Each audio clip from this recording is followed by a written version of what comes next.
G'day. One person out there, sorry we've been running late. Who's still out there?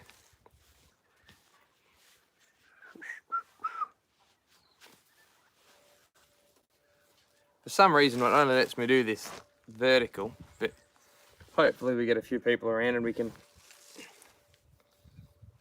G'day, Ray. How are you, mate?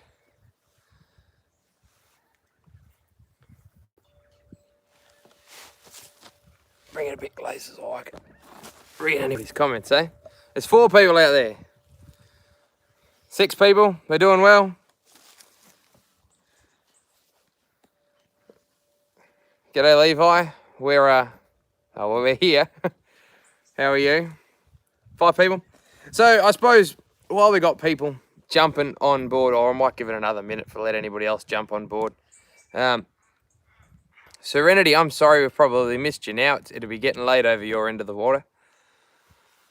Nice snake. Yeah, no, this is a good fella. His name's Jake. He was, like most of us, given to us as a pet that needed a good home, basically.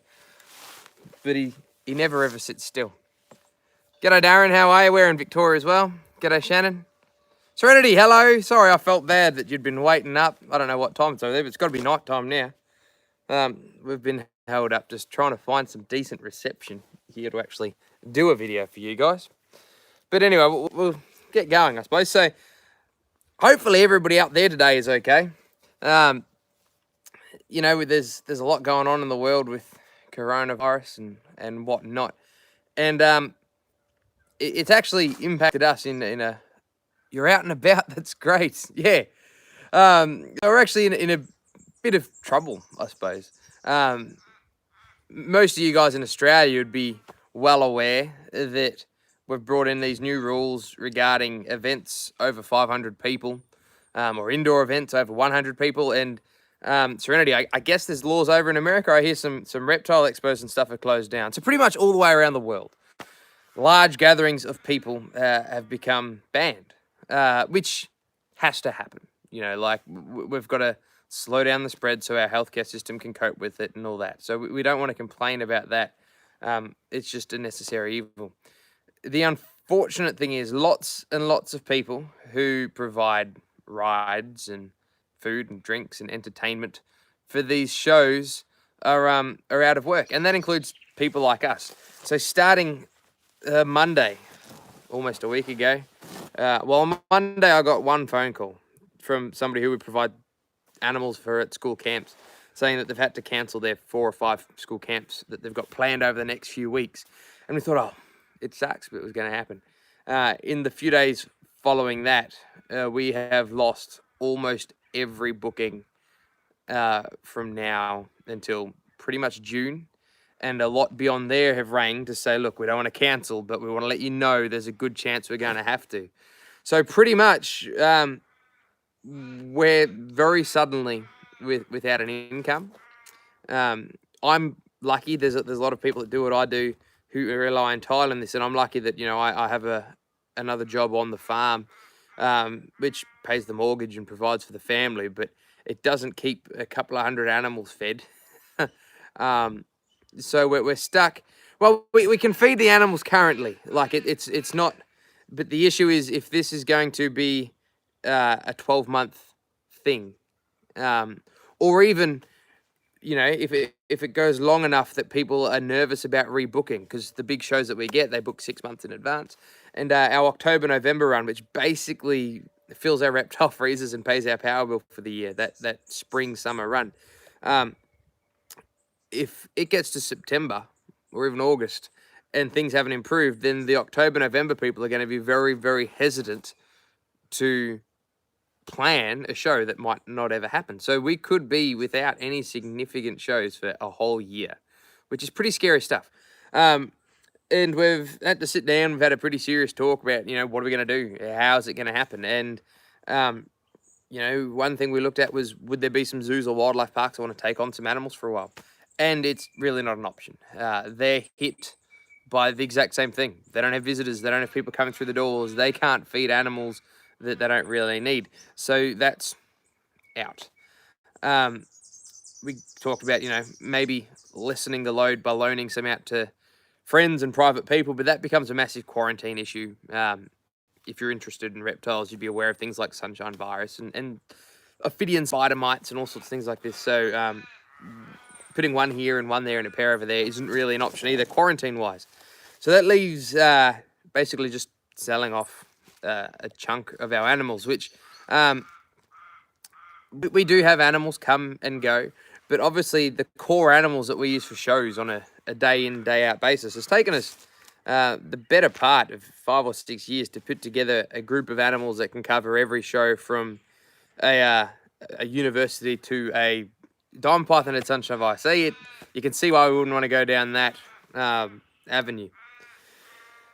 Can I breed feeder rodents there? I do breed my own feeder rodents. The issue is we're 4 hours from a capital city, so the market for them is pretty slim, which is why, like, I've bred them in the past and I've provided them to friends, but I can't produce them for other people anyway to sell for an income. We breed some of our own, but we do go through a lot of food to keep that number going. And electricity and things like that are the other sort of expenses.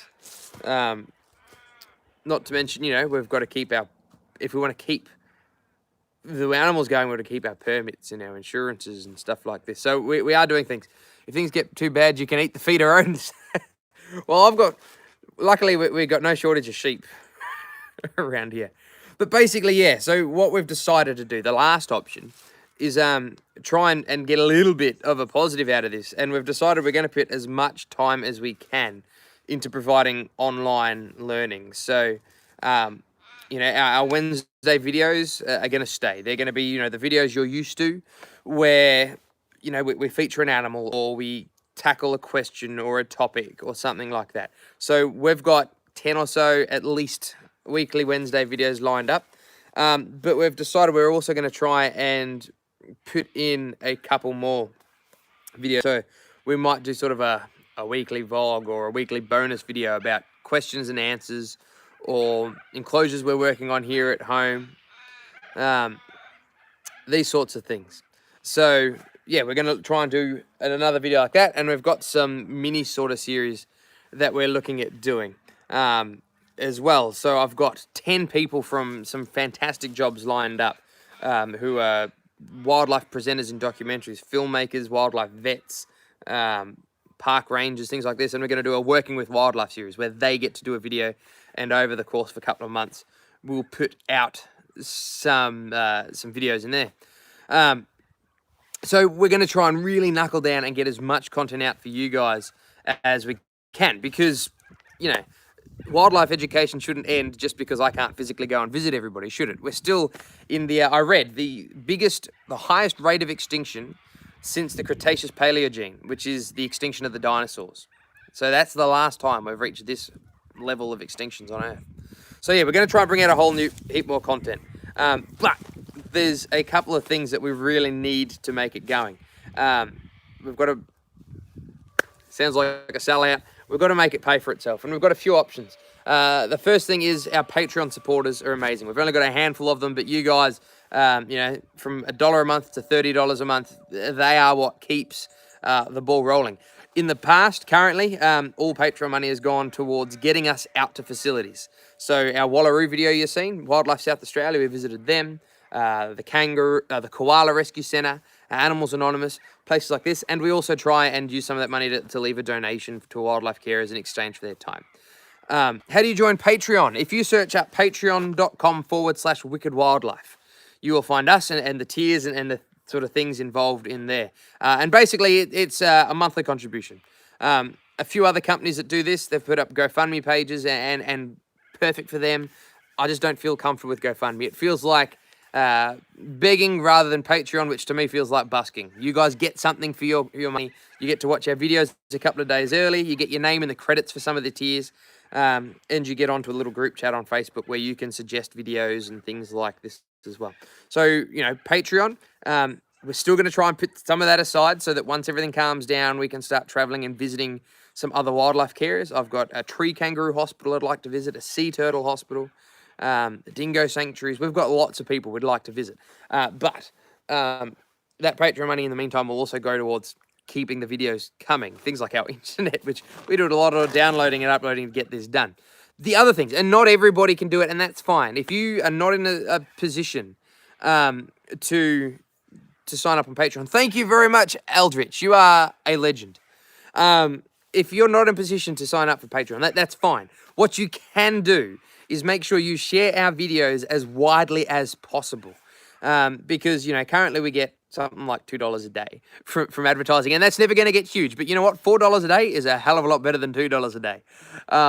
And all it takes is you guys to sharing. Because before all this happened, we did have a goal which we might hit. We're slowing down, but there is a good chance, a fair to good chance, that we might reach 10,000 YouTube subscribers by my 30th birthday, which is at the end of June, 28th of June. So we might reach 10,000 subscribers, which would be amazing.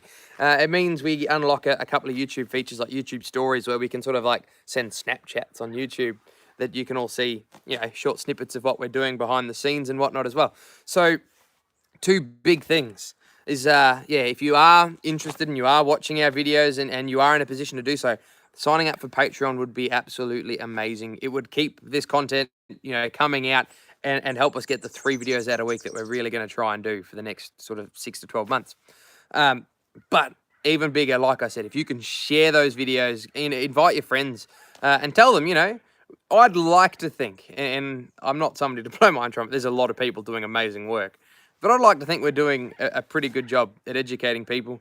And if people can, let their mates... 28th of June's your birthday as well, mate. Well, I'll have to remember. I'm not sure if I'm allowed to ask how old people are turning on 28th, but it's a good date. But yeah, I'd like to think that, we do a good enough job that you guys should feel comfortable telling your mates that, you got to go and sign up to this. Because the only other way to do it is when people go viral, and I've never been one of those person. I'll never aggravate an animal for a reaction. I'm not going to be sticking my hands in grumpy turtles' mouths or anything like that. Because, for a start, it's not who we are. It's not what we stand up for. And it's not what you guys signed up to our page for. You guys subscribe to our page, you show up, you watch our videos because you like the videos we put out. So we're not going to sell out and become a channel. We're not just to get the extra subscribers. We're going to keep doing what we're doing. We're just going to have to push a little harder to get shared and get out there. But yeah, so other than that, hopefully everything's doing all right for everybody else. I'll get off my high horse for a second, and I'll read some of these comments and see if we can get some answers. Darren from Vic, Shannon, how are you? Serenity, hey, how's it going? We're doing all right, Tim. How are you? A couple of states have gone to full quarantine. Yeah, I hear California in particular is bad. Can't feed the animals. Yeah, we're taking $10 million from the economy just in the US.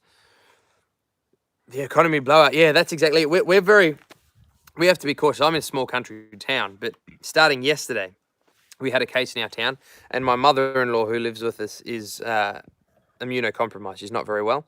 So we do have to be very cautious on that. But yeah, the economics of it are going to be a major issue. And it'd be a shame after putting all these together. We will never be without animals, but it'd be a shame to have to resort back to just being private licensed and not being able to do shows and things like this, because, education is what we're all about. Sheep are way better while we're at home. Sheep are annoying animals, but they keep my bills paid.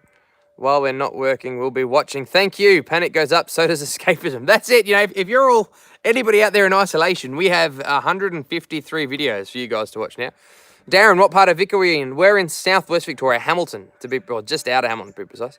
Thank you, Shannon. If I run out of rats or run low on rats, I'll certainly give you a hoy. We do get a lot of day-old chickens and sort of 6-week-old cockerels, so we feed a lot of that off. It's the smaller sizes, the pinkies and the mice that I don't get. Well, we breed a few of, but not enough to keep up with things. So just upgrade your Patreon. Thanks, Eldritch. I think I've already read that one, but thank you again. Share all our vids. That's the best thing you can do. The more people, not only, when you watch this, the YouTube machine realizes that it's interesting and then it shows more people. But when you go and share it on Facebook and you bring other people to YouTube, the big YouTube machine thinks, oh, well, I better make sure more people see this. Because, we got 8,000 subscribers now, but most of our videos get like 400 to 500 views. So, the more people, Google the page that pulls up. Levi, search Patreon. Yeah, thank you, Eldritch. Good to have plenty of mates out there. The hat is tremendous. Yeah, it's a newbie. You might have noticed in the those of you who watch all our videos, about 5 videos back, we went from the old this hat to the Akubra Rough Rider. Well, the old hat was actually an Akubra Rough Rider. It was just a very old beat up Akubra Rough Rider. And it had seen the end of its days. It unfortunately had an accident and ended up in the rubbish. So we got a new one, which unfortunately will be a giveaway with which videos we pre-record and which ones we don't, because you'll see the hat change back and forth in the next couple of videos. But that's all right. Only the astute Akubra aficionado will notice. You're not far from us in Geelong. No, I actually picked up an animal from Geelong about a month ago, which we're going to do a bit of a, I don't like unboxings, but we'll call them an introduction, because he's already been here for a month, and I don't believe in taking an animal out, it's first time on camera, playing with it. I like to take something out, put it in a cage, let it settle down for a week, and then, maybe do a video on it. But we do have a very special animal I picked up from Geelong that needed a home about a month ago before we realised we were going to be a little bit under the pump. What we do is awesome. Thank you, Russ. Everybody's got something that they can do that's awesome. I'm just lucky enough that people out there seem to enjoy listening to me. So, obviously wildlife conservation is something I'm pretty passionate about. I think I'm just lucky that the animals make it interesting, don't they? I love an Akubra, mate. Stole my dad's one. It's like 50 years old. Yeah, I should hit up Akubra for a sponsorship, don't you reckon? Be good. Mind you, they're probably made in China now anyway, aren't they?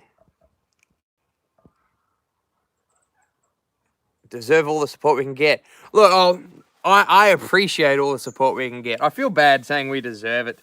There's a lot of other causes. There's wildlife parks out there and stuff are going to be hit. But we might only have a small contribution we can make in the big scheme of things. But I can't make it without you guys. So I certainly appreciate every little bit of help we can get. It's fantastic.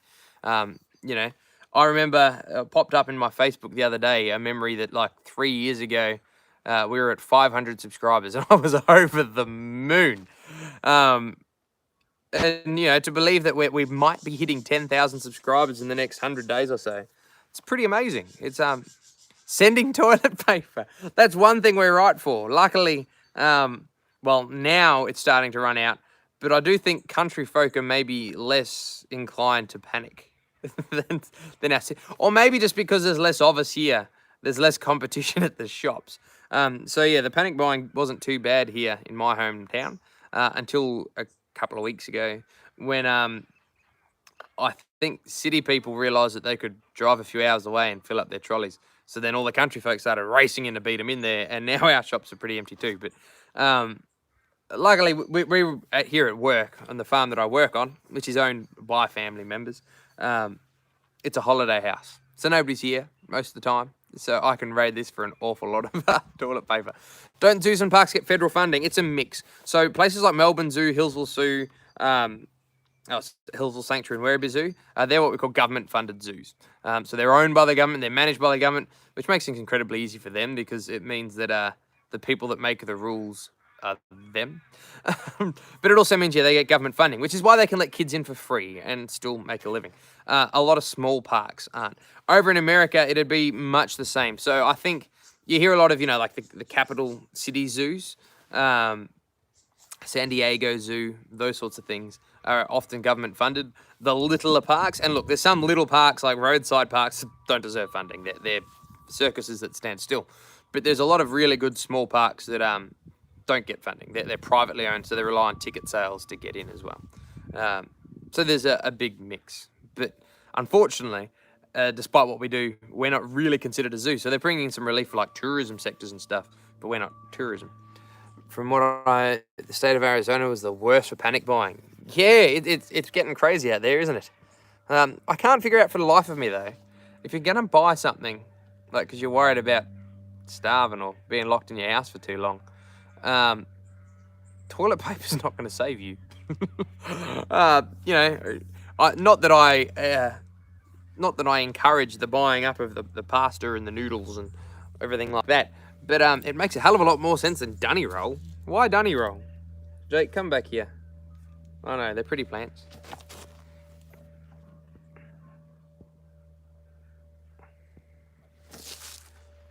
cool. Looking forward to seeing the animal from Geelong. Starting a reptile business in Geelong, but that has slowed down with this virus. Yeah, every man and his dog's a demonstrator these days. And look, good on you if you think you got a market in your area and you've got the animals and the expertise to do it. But it's going to be a hard 12 months. One thing I'd maybe spend this time to knuckle down, get your business plan. Lots of demonstrators are really good reptile keepers. Maybe half of us are good communicators and scientific communicators. Not many of us are good business people. So while you've got this quiet time, maybe knuckle down, get your business plan, your economics of it all sorted. And unfortunately, it sounds terrible, but there's going to be a bit less of us to compete with in 12 months' time. Do I have a children's python who is missing some of its tail? A shop? Oh, that'd be cool. Like a reptile pet store sort of thing. If you start a reptile pet store in Geelong, when all this stuff sort of finishes off, contact us and we might be able to come down and do a show for an open day for you. How's that? Let me see what... The toilet paper baffles me too. Yeah, God, it's weird. Most haunting thing walking through... Yeah, I know, an empty grocery store. And for something that's microscopic. Like you see when a cyclone is expected to come through. I used to live in North Queensland. Every year there's cyclones come through. And you're pretty used to going and seeing the bottled water border. Because, everything damages the piping and you don't have access to water in your house for a week or so. So that makes sense. But toilet paper, dunny roll. Gotta love carbons. Yeah, this is a good looking snake. This is Jake. I said I'd never ever have a Jake the snake, but he was a donated pet. A girl was moving out of home for university, couldn't look after him. Her parents didn't want him anymore. So Jake came to live with us. So, and I've always said it's bad juju to change an animal's name. So I'm stuck with a Jake the snake. I've actually had 2 Jakes at one point, and 3 Spike the bearded dragons. But yeah, the Spikes are all currently class pets in schools these days. But yeah, thanks for asking. Gotta love pythons. We're doing all right, but it's going to be a very scary 12 months with regards to our work. Not sure how early you jumped on in, but yeah, we're not going to have very many. Well, pretty much no shows. I've got a birthday party on tomorrow, and as far as I can see, that might be my last paid gig until June. All my animals are just pets. I have a freezer full of mice from Rodent Pro. Things are things are definitely going to have an effect. And, I don't want to whinge. People are going to be far worse off. I'm lucky that I've got another job. But I just, we've spent 4 years now, I suppose, putting out videos. And it'd be a shame to have this all disappear. I have to give it up and just hunker down to just trying to work on the mortgage. It's a lot of work to let slip by the wayside. But yeah, so I suppose we'll wrap things up in a minute. We've been going for 23 minutes. You've heard me baffle on about the same stuff. But yeah, those 3 things that people can do. If you are in this position, guys, Patreon support is absolutely amazing. But sharing it around. And you know what? You don't just share our YouTube videos. If you head on over to Facebook, you can share our Facebook page and you can tell your mates. Because, not everybody's in a position to chip on Patreon. We help a few people. I subscribe to Camp Kennan and Clint's Reptiles and who's the Emily from Snake Display, Snake Awareness. She's a snake YouTuber. I follow a few people on that. But, not everybody's in a position to. But you might have a friend who is. What about doing some elementary schools with class pets? Snake Discovery, that's the one. We visit a lot of schools, Serenity. We have a deal with the school camp, which we've been doing every few weeks for the last 2 years, but they're all cancelled. We're looking... Oh, you're all wrapped up, Jake. We're looking at doing, virtual incursions where I can set up, a nice backdrop in my reptile room or in the house and study, and we can set up a live chat just for that school with the teacher moderating the comments, and the kids can type in their questions live time and have, a zookeeper answer their questions. But how much interest hopefully that does well and it interests people. That means we could do it to schools in other countries. We could talk to a lot of people, but we got to get it going. So yeah, I'll leave things there, guys. But thank you for hopping on and listening to me waffle and rant. You guys are a part of the Wicked Wildlife family, and you know, we wouldn't be where we are without you, but we might not be here in 12 months without you either. So please keep watching, keep sharing, hunker down with us, and hopefully we'll all come through on the other side. And so, geez, remember when? Until then, I'll see you next week with some videos, and be nice to wildlife. Have a good one and take care.